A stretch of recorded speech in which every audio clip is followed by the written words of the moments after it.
También para estar aquí en este fantástico evento y conferencia, el segundo congreso de terapia diamagnética. Vamos a hablar ahora de las células, que son el núcleo, el centro, donde se produce la inflamación, donde también se produce la degeneración.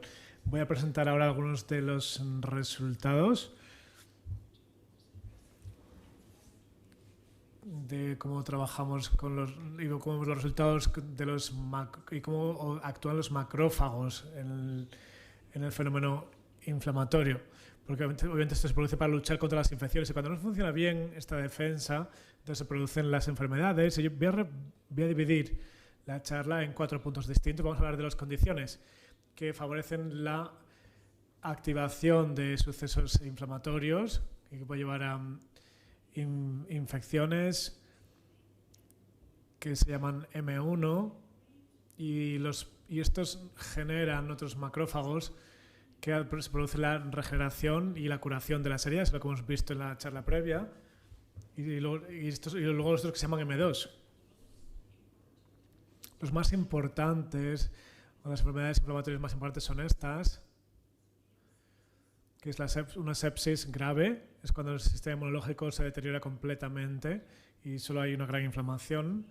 Y esta enfermedad puede tratarse en las situaciones más graves, cuando tenemos un choque séptico, eliminando las citoquinas de la sangre, y esto se hace por la hemoabsorción, con una terapia de hemoabsorción, como podemos ver aquí se hace a la izquierda, en este tubo, y el paciente podría recuperarse y volver a despertar y volver a hablarnos. Pero luego la inflamación puede volver y puede ser un problema sistémico, y por eso lo que hacemos en la investigación es trabajar con estas columnas para aislar los macrófagos, y como explicamos antes tenemos los M1 que generan la inflamación y los M2 que son para la reconstrucción y la regeneración, y esto lo hacemos teniendo diferentes fracciones aquí en esta columna. Veis aquí A, B, C, D, E, F, y en la fracción, en la parte A, arriba, vamos a tener muchos de los macrófagos M1 que hacen enfermar al paciente, y en la parte inferior vamos a tener más cantidad de macrófagos M2, que como veis en las imágenes son un poco distintos y tienen muchas propiedades que hacen que la terapia diamagnética sea muy interesante. Y es que los macrófagos M1 están llenos de un derivado del hierro que hace la ferritina, que hace que sean ferromagnéticas, mientras que el resto de células inmunes son diamagnéticas. Así que esto puede ser muy útil sobre todo para sepsis y para otras situaciones, pero lo importante es que necesitamos las citoquinas inflamatorias y productos de las bacterias que promuevan el fenotipo M1, pero lo que más se necesita es la curación, que son las M2, los macrófagos M2 con diferentes propiedades, como vemos aquí a la derecha en esta lista, el CD163 positivo, y que no se nos olvide toda esta parte. Y para saber si un paciente tiene más M1 o M2, una combinación de las dos, un equilibrio perfecto, como esperamos que todo el mundo tenga en este auditorio, porque si no, no funcionaríamos bien si estuviéramos equilibrados. Podemos trabajar con un perfil que hemos utilizado con nuestro estudio, con una carga de CD14++ barra CD16, y cuando se inicia la curación de una herida, también tenemos una población de CD14-DIN, CD16 positivo, que también se puede llamar pues M2. Así que se pueden identificar en cualquier paciente la cantidad de los macrófagos con estos dos perfiles, aislando muestras sanguíneas y analizándolas. Y cuando nos hacemos mayores, todos tenemos un problema de inflamación. Y este problema de inflamación está muy relacionado con la rigidez de nuestro sistema vascular. Y esto también se conoce, y por eso intentamos tener este efecto de rigidez. Bueno, lo podemos hacer con unas membranas de plástico para separar las células, que son las Dynal beds. Y con esto se pueden activar los diferentes macrófagos con un mecanorreceptor que ya ha explicado hoy Felipe esta mañana. Y la expresión de piezo 1 de este mecanorreceptor es distinta. Vemos aquí que es muy mayor con la estimulación de las citoquinas, como vemos aquí. Vemos muchos puntos verdes. Y es más bajo con los M2, pero es positivo en los dos. Y aquí el piezo 1 puede activarse. Y lo curioso es que la rigidez activa a la derecha con una condición de inflamatoria, un mediador de la inflamación que genera IFN, y LPS. Y aquí también se genera aquí esta situación, pero no sabemos aún si el piezo 1 también participa en la curación, que es lo que hacen los macrófagos M2. Esta es una molécula muy interesante, el piezo 1. Es como una hélice y funciona perfectamente para introducir el calcio en las células y también otros minerales, como vemos aquí en la pantalla. Potasio, calcio. Y esto nos ayuda mucho para la curación. Por eso hace falta tener el calcio en la célula para la curación. Y lo más curioso es la activación de micropinocitosis. Esto se puede hacer por parte de los macrófagos, es decir, que se lo comen todo. Se comen también aluminio o hierro o productos ferríticos o plásticos y activan la inflamación. Esto se produce con muchas enfermedades, incluidos los tumores, y se puede activar por piezo 1, como veis aquí en este dibujo. Y el aspecto más importante aquí es la relación aquí, que lo que hace es que retire con la medida de lo posible los materiales no específicos, y para esto utilizamos esta mezcla de los Denalbeds. Y aquí vamos, espero que funcione el vídeo. A la izquierda vemos el contraste, estas son las células. En azul es el núcleo y los puntos negros son los Denalbeds. Los Denalbeds se unen al macrófago y entonces se le estimula con el piezo 1 para generar calcio o señales de calcio. Y se puede visualizar, no sé si lo pueden ver, porque está un poquito, hay mucha luz. Y tenemos ya la intrusión del calcio a la célula y vemos la iniciación de las señales, y estos macrófagos de diferentes pacientes son diferentes. Hay algunas células que responden de forma muy activa y otras tienen una respuesta más débil, y eso es debido a la activación del piezo 1 contactando con las partículas más rígidas. Y la estimulación lo que también hace es provocar la extensión de las vesículas de las membranas. Veis, aquí tenemos un macrófago aquí que está aquí sobre la superficie de plástico, que se va a estimular por esta superficie que también es rígida, esta superficie de plástico, y crea esta especie de tejido sobre la célula. Y cuando analizamos las células de los pacientes, aquí también tenemos un vídeo, a ver si podemos ponerlo. Creo que no funciona. Bueno, no nos funciona. Pero bueno, tienen que creerme entonces. Estas son dos células de un paciente. Y una de ellas está comiendo aquí un montón. A la derecha sí que funciona. Mientras que la otra no, veis que no come nada. Pero las dos están sobre una superficie rígida. Y no pueden trabajar con estos mecanorreceptores. Espero que ustedes puedan también trabajarlos y que estén activos. Y esto se puede estimular y activar con la terapia magnética. Aquí también vemos cómo funciona. Vemos cómo la absorción aquí lo incorpora a la célula, estas partículas, y este material puede degradarse. Aunque bueno, en este caso no pueden degradar el hierro o el plástico, pero también se puede utilizar para producir los exosomas, que va a ser la segunda parte de mi charla. Aquí tenemos un vídeo de otro paciente. Aquí vemos muchos los puntos y aquí los macrófagos.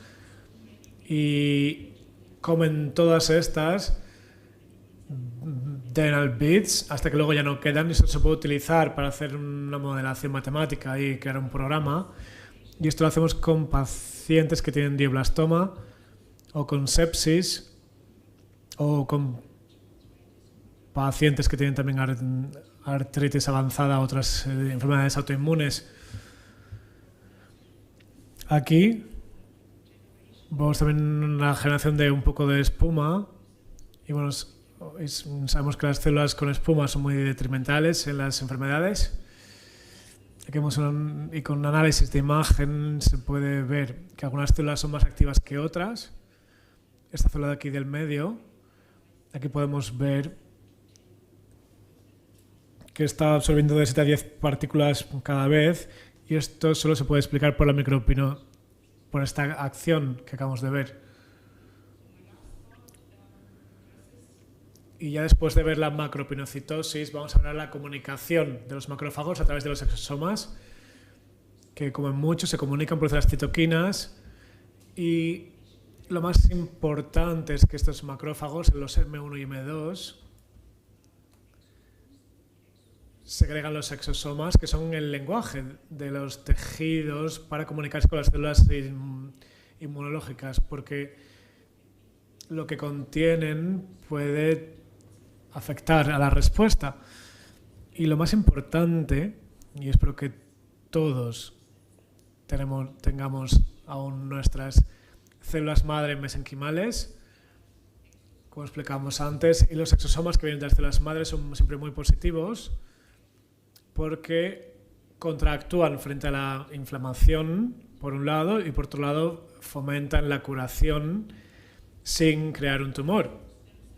Y se pueden utilizar estas células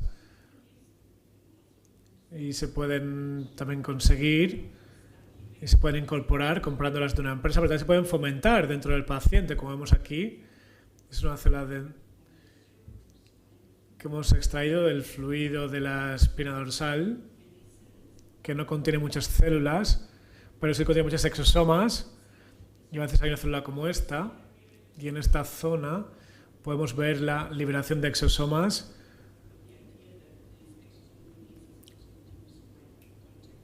con la idea de que se consiga al estar en contacto con un cuerpo apoptótico.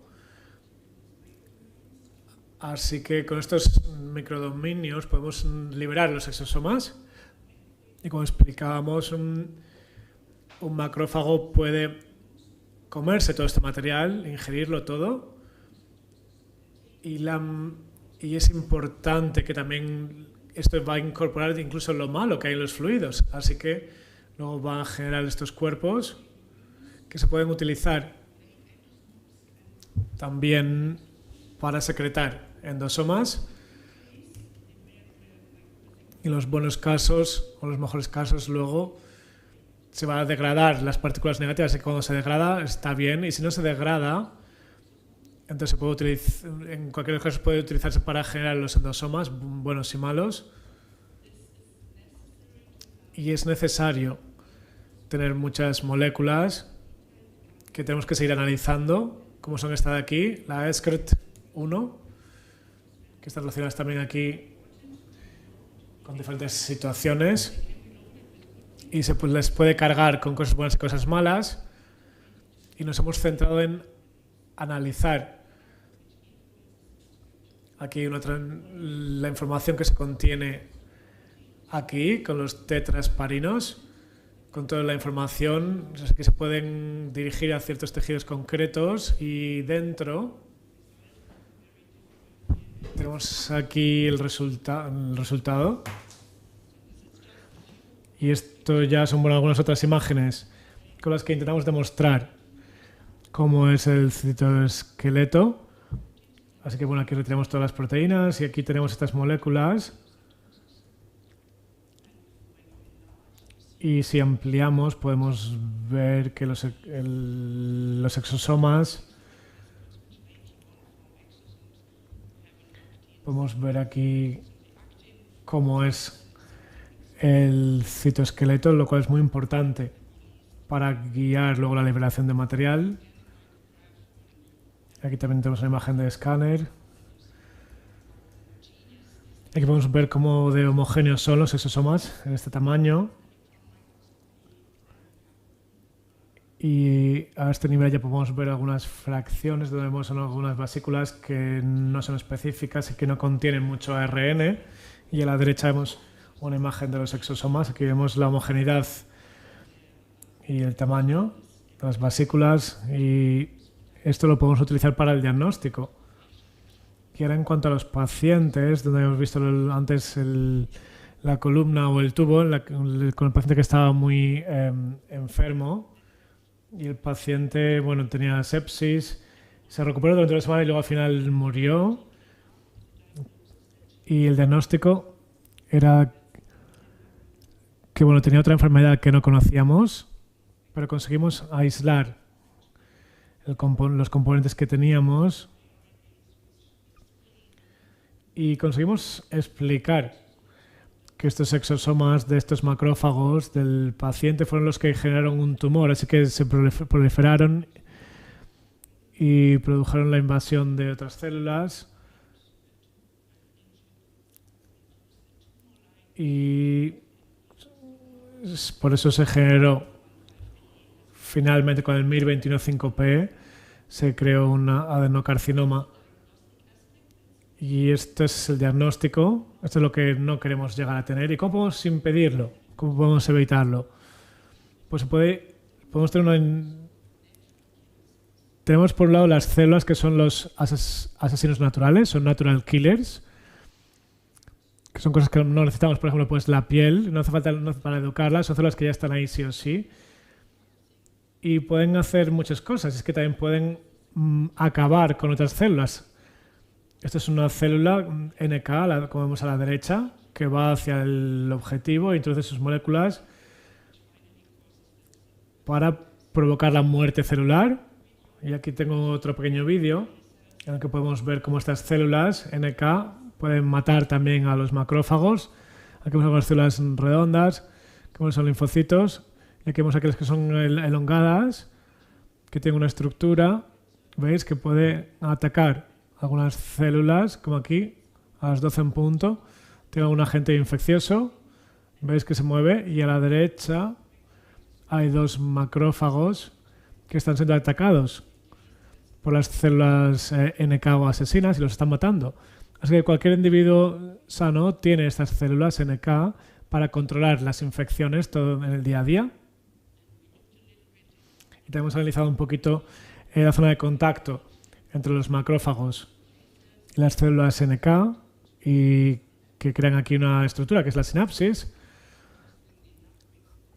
Así que aquí se genera la primera comunicación y así se puede acabar con esa célula.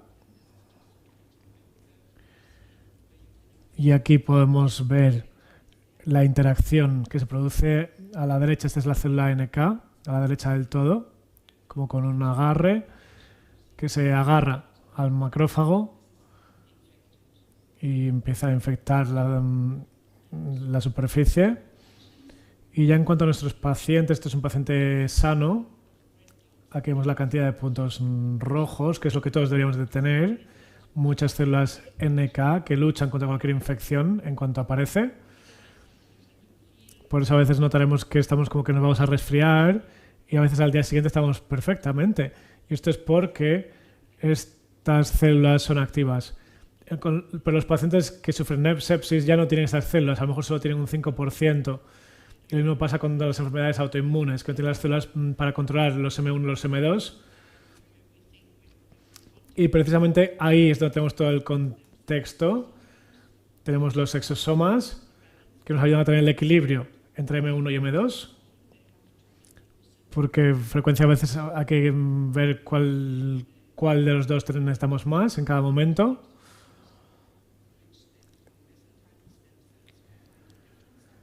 Y luego podemos ver los diferentes tipos de genes.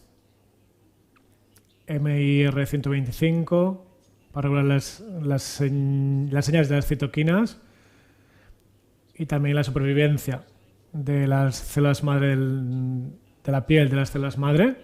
Y también nos dan la estructura de muchos órganos.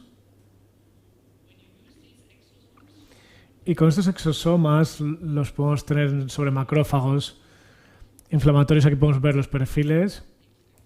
Aquí tenemos los marcadores en la X y en la Y. Podemos ver aquí cómo se induce uno de los receptores con tratamiento con células madre. Aquí vemos los exosomas derivados. Vemos que la población aquí aumenta. Y también podemos ver aquí que el marcador antiinflamatorio de los M2 aumenta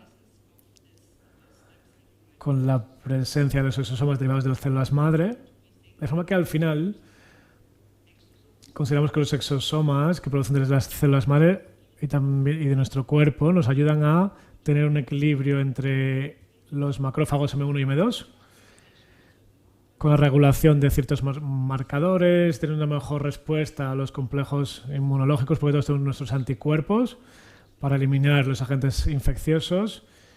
Y tenemos todos la actividad de piezo 1, que está inducido mecánicamente, es un receptor que lleva ciertas citoquinas, y también tenemos la micropinocitosis. Así que si esto se deriva hacia una dirección o la otra, podemos tener una enfermedad crónica, y por eso necesitamos células NK o células asesinas naturales, para acabar con las células que sean infecciosas o tengan los agentes infecciosos, para llegar a un equilibrio. Y quiero dar las gracias a 2 personas de mi laboratorio, Duncan Ross y su equipo, por la información sobre los exosomas, y también al resto de nuestros compañeros en nuestra Universidad de Ulm. Gracias.